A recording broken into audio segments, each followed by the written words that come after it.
అందుకే మిత్రులు సిపిఐ రాష్ట్ర సెక్రటరీ మరి సాంబశివరావు గారికి నేను ఫోన్ చేసి చెప్పాను, మీరు కనుక తీసుకోవాలనుకుంటే కొత్తగూడెం కార్పొరేషన్ మీరు తీసుకోండి, మేము మద్దతు ఇస్తాం ఓపెన్గా అని చెప్పి కూడా వారికి చెప్పడం జరిగింది. ప్యూర్లీ ఒకటే ఉద్దేశం, సింగరేణిలో జరుగుతున్న దోపిడీని, సింగరేణి కేంద్రంగా ఉన్న కొత్తగూడెంలో తప్పకుండా అక్కడ మరి కాంగ్రెస్ బీజేపీని ఎండగట్టాలన్న ఉద్దేశంతోనే ఈ ఆఫర్ కూడా మేము ఇచ్చాము. అట్లా కలిసి వచ్చే లౌకిక పార్టీలు ఉంటాయి, చాలా రకరకాల కాంబినేషన్స్ ఉంటాయి. ఇవన్నీ కూడా చూసిన తర్వాత మేమైతే డెఫినెట్గా గట్టిగా పోరాడినాము, గట్టిగా క్షేత్రస్థాయిలో మా నాయకులు మా కార్యకర్తలు కూడా బలంగా కొట్లాడారు. మంచి భవిష్యత్తు ఉంది అనడానికి అట్లాగే ఈరోజు మరి ప్రధాన ప్రత్యామ్నాయం ప్రధాన ప్రతిపక్షమే. ఈ రాష్ట్రంలో కాంగ్రెస్తో పోరాడగలిగిన శక్తి, కాంగ్రెస్ను గద్దెదించే శక్తి, బీజేపీని నిరోధించే శక్తి ఖచ్చితంగా బీఆర్ఎస్కు మాత్రమే ఉంది అని మొన్న పల్లెల్లో జరిగిన ఎన్నికలు, ఇవాళ పట్టణంలో జరిగిన ఎన్నికలు తేల్చి చెప్పాయి. పల్లెల్లో 4000 పైచిలకు సర్పంచులు గెలిపించారు ప్రజలు. మరి అట్లాగే పట్టణంలో కూడా ఇది చూస్తే దాదాపు 730-740 వార్డులు గెలిచి అక్కడ ఇక్కడ 2 చోట్ల కూడా ప్రధాన ప్రతిపక్షం కేవలం బీఆర్ఎస్ మాత్రమే, పోరాడే సత్తా ఉన్న పార్టీ బీఆర్ఎస్ మాత్రమే. 2 పార్టీలు, ఒకటి ఢిల్లీలో అధికారంలో ఉంది, ఇంకోటి రెండోది రాష్ట్రంలో అధికారంలో ఉంది. కానీ ఈ 2 పార్టీలు ఉన్నప్పటికీ, ఎన్ని రకాల కుయుక్తులు పనినప్పటికీ బీఆర్ఎస్ఏ, కేసీఆర్ గారి నాయకత్వమే ఈ రాష్ట్రానికి శ్రీరామ రక్ష అని చెప్పి మళ్ళీ ఒకసారి అటు పల్లెల్లో ఇటు పట్టణంలో ప్రజలు తేల్చినట్టయింది. మరి ఇదే ఉత్సాహంతో రేపు హైదరాబాద్ కార్పొరేషన్ కానీ, మిగతా కార్పొరేషన్ వరంగల్, ఖమ్మం కానీ, అట్లాగే జిల్లా పరిషత్ ఎన్నికలు పెడితే వాటిలో కానీ ఇదే ఉత్సాహంతో ముందుకు పోతాం. డెఫినెట్గా ఎక్కడెక్కడైతే ఈ దుర్మార్గాలు, అరాచకాలు జరిగినాయో వీటిని వదిలిపెట్టం. అవసరమైతే వాటి మీద న్యాయ పోరాటం చేయడం, వాటి మీద ఇంకా ఎట్లాంటి వ్యూహాలు అవలంబించాలో అవన్నీ కూడా పార్టీలో చర్చించి నిర్ణయం తీసుకుంటాం. కానీ మళ్ళొకసారి మా కార్యకర్తలకి, నాయకులకి, మాకు సపోర్ట్ చేసిన ప్రజలకి, మాకు ఓటేసిన ప్రజలకి చాలా స్వల్పమైన తేడాతో ఓడిపోయాం. కొన్ని చోట్ల 1 ఓటుతో, అర ఓటుతో ఇట్లా రకరకాలుగా జరిగినాయి. అక్కడ కూడా ఓడిపోయిన వాళ్ళు కూడా ఎవరు నిరాశ పడవద్దని, బేజారు కావద్దని చెప్పి కూడా వారికి కూడా విజ్ఞప్తి చేస్తూ మీకు కూడా మళ్ళొకసారి ధన్యవాదాలు.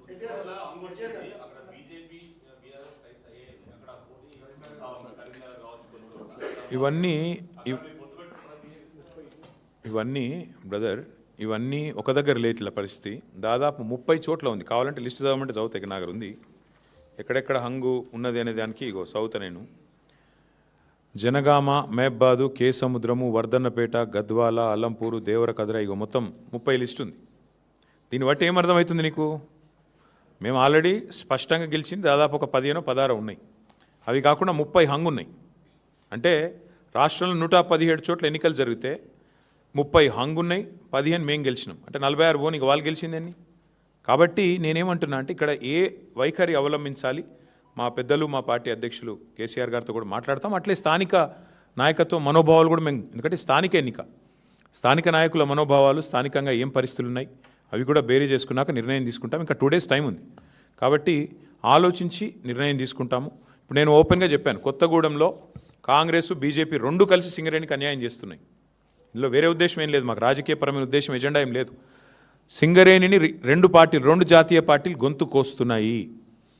ఇవాళ కాంగ్రెస్ దోపిడీ చేస్తుంటే బీజేపీ ఎందుకు మౌనంగా ఉంటుందని మేము అడుగుతున్నాము. ఆధారాలతో ఆధార సహితంగా మేము స్పష్టంగా కుంభకోణం జరిగిందని బయటపెడితే ఎందుకు బీజేపీ ఉపేక్షిస్తున్నది? ఎందుకు రేవంత్ రెడ్డిని కాపాడుతున్నది? రేవంత్ రెడ్డి బావమరిదే కింగ్ పిన్గా ఇంత పెద్ద కుంభకోణం నడుస్తుంటే భారతీయ జనతా పార్టీ ప్రభుత్వం ఎందుకు అడ్డుకుంటున్నది? ఎందుకు అడ్డుకోలేకపోతున్నది? ఎందుకు కాపాడుతున్నది కాంగ్రెస్ అరాచకాలని అనేది మా ప్రధాన ప్రశ్న. అందుకే సిపిఐ నాయకత్వానికి నేను అందుకే ఓపెన్గా చెప్తా ఉన్నా, ఇలాంటి ప్రత్యేకమైన పరిస్థితులు ఉంటాయి అక్కడక్కడ.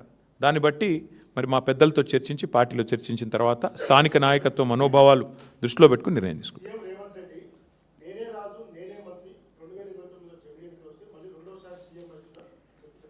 సరే అనేది ఇక చాలామంది అట్లా అనుకున్న వాళ్ళు ఇదివరకు చూడలేదా?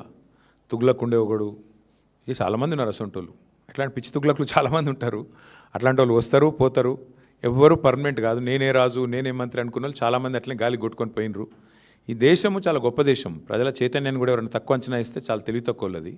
ఈ దేశంలో ఇందిరాగాంధీ గారు ఓడిపోయినారు, ఎన్టీ రామారావు గారు ఓడిపోయారు, కేసీఆర్ లాంటి తెలంగాణ తెచ్చిన నాయకుడు కూడా మన కామారెడ్డిలో దురదృష్టవశాత్తు ఓటమి పాలయ్యారు. సరే రేవంత్ రెడ్డి గారు అక్కడ 3rd వచ్చారు, అది వేరే విషయం అనుకో. కానీ పాయింట్ ఏంటంటే ఈ దేశంలో అట్లా రేవంత్ రెడ్డి లాగా విర్రవీగిన వాళ్ళు, నేనే రాజు నేనే మంత్రి అన్న వాళ్ళు చాలామంది వచ్చారు, చాలామంది పోయారు.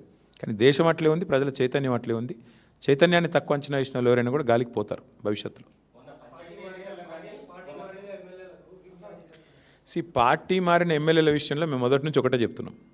రేవంత్ రెడ్డి గారు మళ్ళీ నాకు తెలిసి ఇవాళ వచ్చి మేము గెలిచినాము, మాకు తిరుగులేదు వెరుగులేదు, నేనే రాజు నేనే మంత్రి అని మళ్ళీ పోజులు కొడతాడు. నేను రేవంత్ రెడ్డిని ఒకటే అడుగుతున్నా, మీరు కూడా అడగండి. ఇలా ప్రెస్ మీట్ పెడతారు కదా, అడగండి. నిజంగా నీ గవర్నమెంట్ మీద నీకు అంత నమ్మకం ఉంటే ఆ 10 మందితో రాజీనామా చెప్పించి ఎలక్షన్కి వా, చూద్దాంపా. ఎందుకంటే ఇవి స్థానిక ఎన్నికలు. ఆ స్థానికంగా మోరీ బాగుందా, ఆడ నీళ్ళు వస్తున్నాయా లేవా, ఆడ అభ్యర్థి ఓడిపోయిందా గెలిచిండా, వీటన్నిటి మీకెళ్ళి నడుస్తుంది. ప్లస్ ప్రభుత్వం ఎన్నిటి మీకెళ్ళి నడుస్తుంది. నీకు తెలుసు, నాకు తెలుసు. ఇప్పుడు బాన్స్వాడ్ ఉంది ఫర్ ఎగ్జాంపుల్ చెప్తున్నాను. నేను పోయి మొన్న ఆడ సవాల్ చేసిన పోచారం గారిని, రండి రాజీనామా చేసి రండి, భయం ఎందుకు. నిజంగానే బాన్స్వాడ మున్సిపాలిటీ గెలిచినా అంటది కదా కాంగ్రెస్, రా మరి గోదాలోకి రా, బాన్స్వాడలో రాజీనామా చేయి. ఒక పోచారం గారే కాదు, 10 మంది ఎమ్మెల్యేలు ఎవరైతే ఇవాళ కాంగ్రెస్ వాళ్ళు వాళ్ళ పార్టీలో చేర్చుకున్నారో, సరే స్పీకర్ గారు చేర్చుకోలేదని చెప్పి ఏదో సాంకేతికంగా చెప్తుండు, కానీ మీకు తెలుసు, మాకు తెలుసు, ప్రజలకు తెలుసు. అక్కడ ఎన్నికలకు రండి, రాజీనామా చేయండి, ఎన్నికలకు రండి, ప్రజలు చెప్తారు. 10 చోట్ల ఉప ఎన్నికలు వస్తే డెఫినెట్గా అదొక ఇండికేటర్ అవుతుంది. ఇక అక్కడక్కడ జరిగిండొచ్చు, అక్కడ లోకల్ కండిషన్స్ ఏందో నాకు తెలియదు, బట్ అక్కడక్కడ జరిగిండొచ్చు. చేసి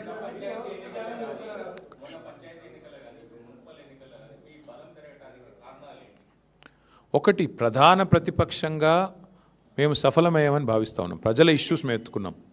6 గ్యారంటీల అమలు వైఫల్యం, 420 హామీల అమలు వైఫల్యం, బలహీన వర్గాలకు ఈ ప్రభుత్వం చేసిన మోసాన్ని ఎండగట్టడంలో, మైనారిటీలకు ఈ ప్రభుత్వం చేస్తున్న అన్యాయాన్ని ఎండగట్టడంలో, దళిత గిరిజనులకు ఈ ప్రభుత్వం ఇచ్చిన హామీలు ఎగ్గొట్టిన విషయంలో కానీ, మహిళల విషయంలో కానీ, యువకుల విషయంలో కానీ, ప్రతి విషయంలో అందరికంటే యాక్టివ్గా అగ్రెసివ్గా ముంగటున్నది బీఆర్ఎస్ పార్టీ, కేసీఆర్ గారి నాయకత్వం.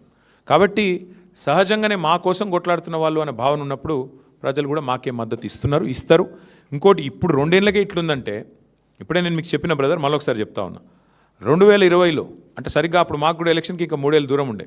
ఆ రోజు 130 మున్సిపాలిటీలో ఎలక్షన్ అయితే మేము 122 గెలిచినాం. కాంగ్రెస్ కేవలం 4, సింగిల్ డిజిట్ దాటలే. ఇక బీజేపీ 2, ఎంఐఎం 2.